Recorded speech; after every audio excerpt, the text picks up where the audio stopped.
ভারতীয় সাবেক অধিনায়ক বিরাট কোহলির রেকর্ড ছাড়িয়ে যাওয়ার পথে পাকিস্তানের অধিনায়ক বাবর আজম। ৬ বছর আগে ২০১৮ সালে ১১ মে ১১তম টেস্ট দল হিসেবে আবির্ভাব হয় আয়ারল্যান্ডের। ডাবলিনে সেই অভিষেক টেস্টে আয়ারল্যান্ড ৫ উইকেটে হেরেছিল পাকিস্তানের কাছে। ১০ মে শুক্রবার সেই ডাবলিনে আয়ারল্যান্ড প্রথম টি-২০ ম্যাচে ৫ উইকেটে হারালো পাকিস্তানকে। টি-২০ বিশ্বকাপের আগে এই হার পাকিস্তানের জন্য একটি বড় ধরনের ধাক্কা। হারলেও ম্যাচে একটি নজির তৈরি করেছেন বাবর আজম। পাকিস্তানের এই অধিনায়ক বিরাট কোহলির রেকর্ড ছুঁয়েছেন।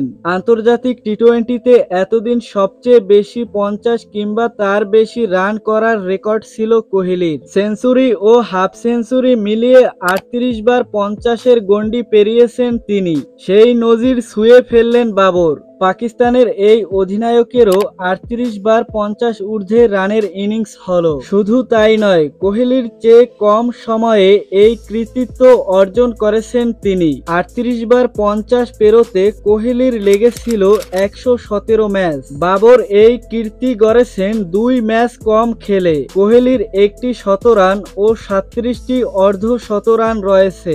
বিপরীতে বাবরের ৩টি শতরান এবং ৩৫টি অর্ধ-শতরান।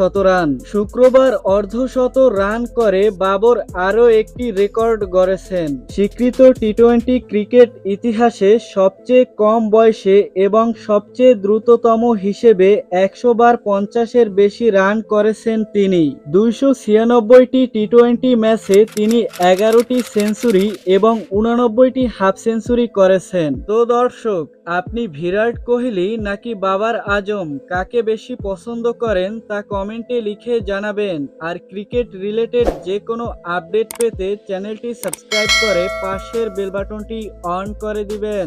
ধন্যবাদ।